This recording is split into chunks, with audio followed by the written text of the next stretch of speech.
Doctor हरिसुमन Bisht जी का स्वागत करेंगे।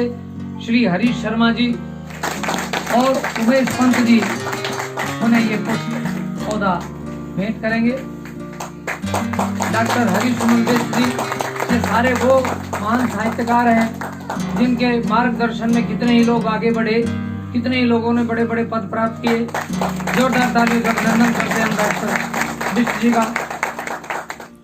मैं कई बार सोचता हूं कि हिंदी अकादमी के जब वो सचिव रहे और उससे पहले वो उप सचिव रहे, उन्होंने कभी भी विसंगतियां होते हुए भी, कठिनाइयां होते हुए भी, अपने विपरीत परिस्थितियों में भी होते हुए उन्होंने अपना लेखन, अपना सृजन कभी नहीं छोड़ा। संत प्रवृत्ति के वो व्यक्ति हैं, केवल अपना काम करते हैं और पहाड़ की शान है। मैं तो पहाड़ की नहीं कहता, पूरे देश की शान है। आज हमारे बीच में है। उन्होंने पता नहीं कितने ही नए रचनाकारों को, जब हिंदी अकादमी में वो सचिव रहे, लाल किला पे ऐसे ऐसे लोगों को पढ़वाया जो वास्तव में बहुत अच्छा लिख रहे थे। उनके बारे में अधिक नहीं कहूँगा, वो स्वयं एक प्रमाणित व्यक्ति हैं, बहुत ही सरल सीधे इंसान है। जोरदार तालियों से उनका अभिनंदन करें। वो आएँ और अपने विचार हमारे सामने रखें। डॉक्टर हरिसुमन बिष्ट।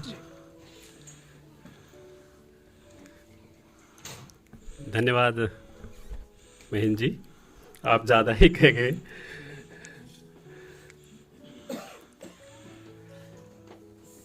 आदरणीय आज के अध्यक्ष प्रोफेसर अब्दुल बिस्मिल्लाह जी, मेरे अग्रज हीरा सिंह राणा जी, चारू तिवारी जी, लक्ष्मी शंकर वाजपेयी जी, नमिता जी, कांडपाल साहब और त्रिभुवन जी,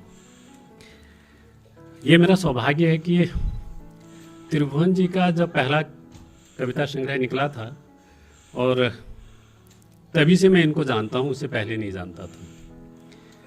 किसी ने इनको मेरा नाम बताया और ये चले आए घर पर और कहने लगे मेरा कविता संग्रह है, जिसे ज़रा देख दीजिए, इस पर कुछ लिख दीजिए।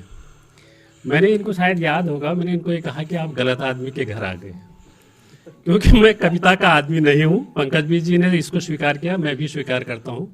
मैंने कविता कभी नहीं लिखी, थोड़ा बहुत पढ़ लेता। इन दफा भारती का जब संपादन कर रहा था तो डॉक्टर अब्दुल बिस्मिल्लाह जी की कविताएं उसमें छापी थी और सबसे महत्वपूर्ण कविताएं वो मानी गई थी।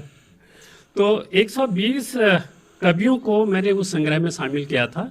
लगभग अपने जीवन की सबसे ज़्यादा कविताएं, 7,500 से ऊपर कविताएं मैंने पढ़ी थी।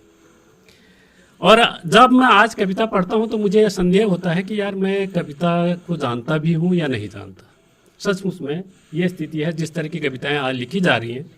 और कई बार क्या, अभी हम लोग एक पुरस्कार समारोह में राजस्थान गए थे, तो वहाँ भी मैंने कहा कि जिस तरह की हिंदी में कविताएं लिखी जा रही हैं, उससे बेहतरीन कविताएं हमारी जो मराठी है या हमारी कोंकण है या नेपाली है या मैथिली है, इन भाषाओं में जिस तरह की कविताएं लिखी जा रही हैं वो बहुत गंभीर और महत्वपूर्ण है।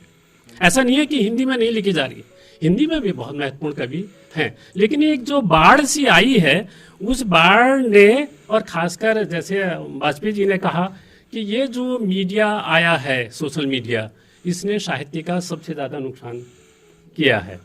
कि आप, हमारे समय में था कि जब आप रचनाएं लिख रहे हैं तो एक छपास होती थी, भाई मेरी रचना कहीं ना कहीं छप जाए। लेकिन उसमें एक शर्त होती थी कि जब हम कोई रचना लिखते थे, संपादक को भेजते थे और संपादक पढ़ के उसे लौटाता था, और हमारा ये दायित्व बनता था कि हम उस रचना को दोबारा देखें और तब उसको फिर प्रकाशन के लिए भेजते थे।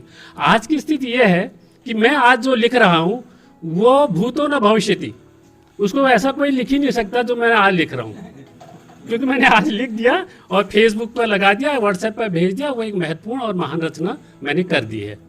ये बात तो अच्छी है कि आपकी पहुंच एक बड़े प्लेटफॉर्म पर आपको मौका मिला है अपनी बात रखने का, लेकिन जो साहित्य के अपने सरोकार हैं, जिसके लिए साहित्य जाना जाता है, उनसे आप कहीं न कहीं चूक कर रहे हैं।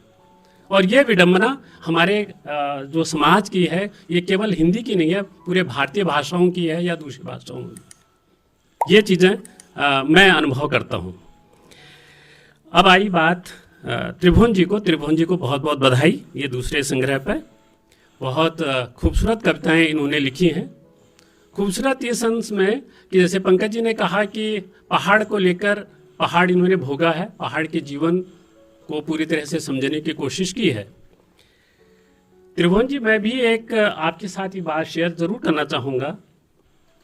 जो शंका पंकज जी ने की, ये शंका मेरे साथ हुई है।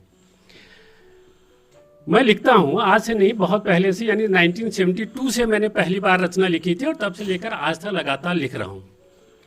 और जब गांव में था, पहाड़ में था, बहुत सारा जो मेरा जीवन का हिस्सा है पहाड़ पर बीता, और कहीं ना कहीं मैं जब लिखता हूँ तो पहाड़ उसमें शामिल होता है। और अब तो मैं ये तक कह देता हूँ कि जब तक रामगंगा में पानी, मानिला में देवदार की हवा और मेरे बदन में खून रहेगा, तब तक मैं पहाड़ पे लिखूंगा। क्यों? जो हमारे सरोकार रहे हैं, जो हमारा जीवन वहाँ रहा है, उसे हम मुक्त नहीं हो सकते। वो जो अनुभव हैं उनको हम बांटने का काम मैं नहीं करूंगा तो फिर कौन करेगा? तो इन कविताओं में पहाड़ है, जंगल है, नदी है और तमाम सरोकार हैं। इनमें शहर भी है, बाजार भी है, और जीवन के को जिस तरह से, जितने रूप में, जितने कोण से आप देखने की कोशिश करेंगे, इन कविताओं में लगभग आपको सब कुछ मिल जाएगा। मैं बानगी के तौर पर जो इनकी चिंता है, चिंता इनकी इस बात की है कि हम सब कुछ कर रहे हैं, हमें एक इंसान बनाना है, एक मनुष्य बनाना है। ये बहुत खूबसूरत कविता है। इसका अंतिम से मैं अपनी बात को शुरू करता हूं। कविता है पहले और अब।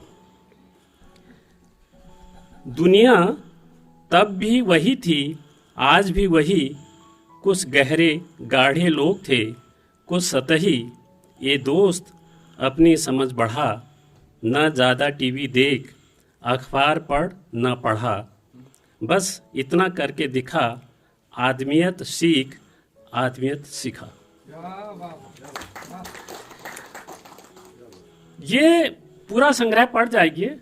जो मेरा अनुभव है, मुझे लगा कि जो इनकी चिंता है वो सही में एक मनुष्य बनाने की चिंता है। लेकिन हम जिस माहौल में रह रहे हैं, जिस परिवेश में रहे हैं, यह दुर्भाग्य का भी एक दौर चल रहा है कि जब हम, जो हमारी मनुष्यता है वो लगभग तार तार हो चुकी है। वैसे हम अपनी मनुष्यता का जो आखिरी व्यक्ति था, जिसको हम मनुष्य कहते थे, वो हम महात्मा गांधी को लेते हैं। गांधी एक मनुष्य था, बाकी तो हम सब व्यक्ति हैं।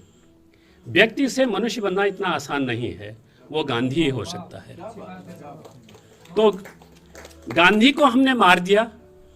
गांधी को आप एक विचारधारा का, एक जीवन शैली भी मान सकते हैं, लेकिन यदि गांधी एक व्यक्ति था, ये मनुष्य था, तो हम उसको बहुत पहले मार चुके हैं। आज गांधी हमारे पास नहीं है। यदि गांधी का एक विचार हमारे पास है, तो हम गांधी के विचार को मारने का भरसक प्रयत्न कर रहे हैं। हमारे जो मानवीय, जो जिन चीज़ों के लिए, जिन अहिंसा के सिद्धांतों के लिए, जिस सत्य के लिए गांधी लड़ते रहे, हम उन्हीं को तार तार कर रहे हैं। ये आज की विडंबना है। आप हमारे सरोकार देखिए ना, आपके और मेरे बीच संबंध सिर्फ यही है कि मैं यहाँ आया हूँ और चले यहाँ पर सुन के कह के दो शब्द कह के चला जाऊँगा। लेकिन मेरे और आपके बीच जो तारतम्य होना चाहिए था, जो सरोकार होने चाहिए, जो चिंताएं होनी चाहिए, वो चिंताएं हमारे पास नहीं है। उसके लिए हमारे पास कोई समय नहीं है। समय इतनी तेजी से भाग रहा है कि हम अपने संबंधों को तक नहीं निभा पा रहे हैं। जो अपना लेखन है, जिसके लिए मैंने अपने जीवन का बहुत बड़ा हिस्सा जिसके लिए समर्पित किया है, मैं उस काम को पूरा नहीं कर पाऊँ। मैं रिटायर हो गया, मेरे पास अब समय बहुत कम है। मैं उस समय में चाहता हूँ कि मैं अपने जो सरोकार हैं, जो मेरे अनुभव हैं, जो मैंने ज्ञान प्राप्त किया है इस समाज से, उसको मैं शेयर करूँ, आप तक पहुँचाऊँ। लेकिन समय खिसकता जा रहा है, बढ़ता जा रहा है, और हम अपने संबंधों का निर्वाह उस रूप में नहीं कर पा रहे। लेकिन उम्मीद करते हैं त्रिभुवन जी अपनी रचनाओं के माध्यम से वो संबंध स्थापित करेंगे। मैं इनको ढेर सारी शुभकामनाएं देता हूँ, बधाइयाँ देता हूँ। बहुत बहुत धन्यवाद। बहुत ही सारगर्भित उद्बोधन आदरणीय डॉक्टर हरीश सुमन बिष्ट जी ने कही बात और अपने अनुभव भी शेयर किए।